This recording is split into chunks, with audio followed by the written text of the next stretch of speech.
হইতেছে এগুলো সবই শহীদুল তোমার?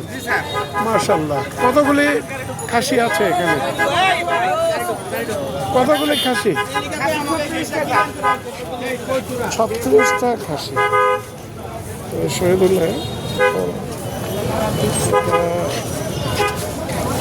টাঙ্গাইল থেকে আনবো। কোন জায়গার খাসি আনছো এটা? শেরপুরে। শেরপুর টাঙ্গাইল। শহীদুল্লাহটা কোন জায়গার খাসি? হ্যাঁ,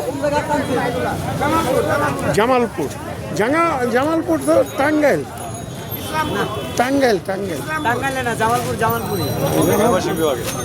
ওই বিভাগে। যাই হোক, অনেক সুন্দর খাসি। এটা শহীদুল যার ছবি দেখা যাচ্ছে, সেই এটা খাসির মালিক। এগুলি বিক্রি করতেছে। তো ইনশাল্লাহ ভালো খাসি, দেশীয় খাসি আনো না? দেশীয় খাসি আনতেছে এবং বিক্রি করতেছে ফ্রেশ। গতকালকে আমাকে একটা দিছে, সেটাও খুব সুন্দর, ভালো খাসি। ও দেশি জাতের খাসি বিক্রি করতেছে। ইনশাল্লাহ ওর বিক্রি আরও বৃদ্ধি হোক, এটা আমরা দোয়া করি। আসসালামু আলাইকুম ওয়া রাহমাতুল্লাহ। জাযাকাল্লাহ খাইরান। Thank you very much. তোমার